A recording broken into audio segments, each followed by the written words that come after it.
અમરેલી જિલ્લાના વડિયા તાલુકાના ઢોલરવા ગામમાં ધતિંગનો વિજ્ઞાન જાથાએ પર્દાફાશ કર્યો છે, જેમાં એક વયવૃદ્ધ દ્વારા એવી જાહેરાત કરવામાં આવી હતી કે તેઓ જીવતા સમાધિ લેવાના છે। ત્યારે આ બાબતની જાણકારી થાય છે વિજ્ઞાન જાથાના આગેવાન જયંત પંડ્યાને। ત્યારે તેઓ અમરેલીના ઢોલરવા ગામે પહોંચ્યા પછી શું થયું વિગતે વાત કરીએ। વૈષ્ણવજન તો તેને કહીએ જે પીડ પરાઈ જાનાને રે। નમસ્કાર દર્શક મિત્રો, નવજીવન ન્યૂઝમાં આપનું સ્વાગત છે। હું છું ફૈઝાન। હજી પણ ગુજરાતમાં કેટલાક લોકો અંધશ્રદ્ધાનો ભોગ બને છે। ભૂતકાળમાં પણ ઘણા લાલબત્તી સમાન કિસ્સાઓ સામે આવી ચૂક્યા છે અને લોકો સાથે ધતિંગ કરી લોકોને ભોળાવી ફોસલાવીને કેટલાક કથિત ભુવાઓ દ્વારા તેમની પાસે પૈસા પડાવવામાં આવે છે ને આ ઘટનામાં વિજ્ઞાન જાથા દ્વારા અવારનવાર આવા ધતિંગ કરતા ભુવાઓનો પર્દાફાશ પણ કરવામાં આવતું હોય છે।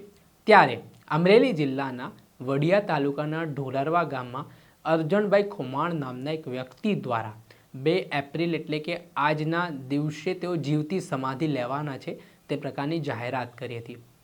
ત્યારે આને લઈને તામઝામ કરવામાં આવ્યો, મોટી સંખ્યામાં લોકો છે તે જોડાયા।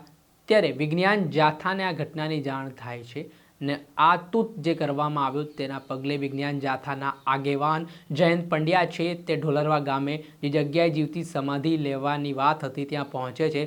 ત્યાર પછી આ વયવૃદ્ધને સમજાવવામાં આવે છે ને જે જીવતી સમાધિ લેવાનો નિર્ણય હતો વયવૃદ્ધનો અરજણ ખુમાણનો તેને આ નિર્ણયને ફેરવી તોડવા માટે કહેવામાં આવે છે। ત્યારે આજે સમગ્ર મામલો સામે આવ્યો, એ ઘટનાના દ્રશ્ય પણ સામે આવ્યા હતા કે જ્યાં તમામ બાબતોની પૂર્ણજોશમાં તૈયારીઓ પૂર્ણ થઈ ગઈ હતી ને આ વયવૃદ્ધ છે તે અરજણ ખુમાણ નામના વ્યક્તિ તે જીવતી સમાધિ લેવા જઈ રહ્યા હતા ને આ દરમિયાન આટલામાં વિજ્ઞાન જાથાના આગેવાન જયંત પંડ્યાની એન્ટ્રી થાય છે અને ત્યારબાદ તેઓ આ ધતિંગનો પર્દાફાશ કરે છે।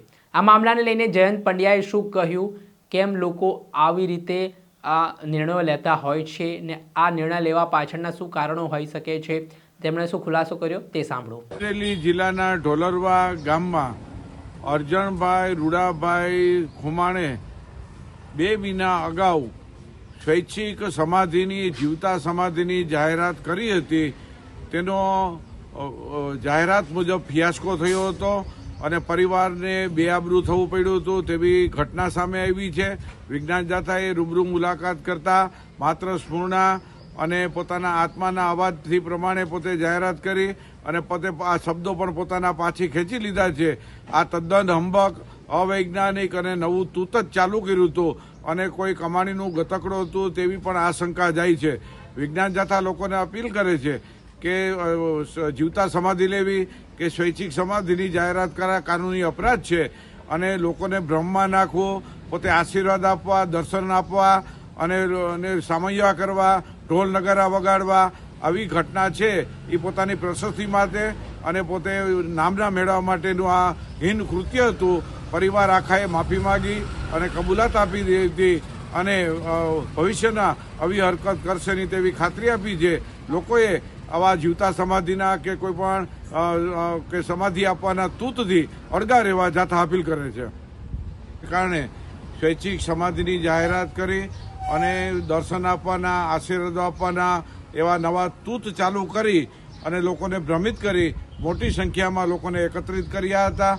વિજ્ઞાન જાથાએ રૂબરૂ મુલાકાત કરતા તેમને પરિવારે માફી માગી અને સ્ફૂર્ણાને કહ્યું હતું ને હવે કોઈ એવું સ્વૈચ્છિક સમાધિ કે જીવિત સમાધિ લેવાના નથી તેવી કબૂલાત આપી અને માફી પણ માગી। લોકોએ ગુમરાહ ન થવા માટે પણ જાથા અપીલ કરે છે। સ્વૈચ્છિક સમાધિ અથવા જીવતા સમાધિ કાનૂની અપરાધ છે અને આવી કોઈ જાહેરાતથી લોકોએ અળગા રહેવું જોઈએ। આપે સાંભળ્યા હતા વિજ્ઞાન જાથાના આગેવાન જયંત પંડ્યા। તેમણે આ પાછળની જે હકીકત છે તે જણાવી છે ને ઘણા બધા લોકોને પ્રભાવિત કરવા માટે આવા પ્રકારના તૂત કરીને આ ધતિંગો કરતા હોય છે ને પોતે પૈસા કમાવતા હોય છે, જે મામલે આજે ફરી એકવાર જે જીવતી સમાધિ બનતી છે જયંત પંડ્યાએ અમરેલીમાં અટકાવી છે। દર્શક મિત્રો, આવા જ નવા વિડીયો સાથે આપણે માહિતગાર કરતા રહીશું, એટલે નવજીવન ન્યૂઝ જોતા રહો।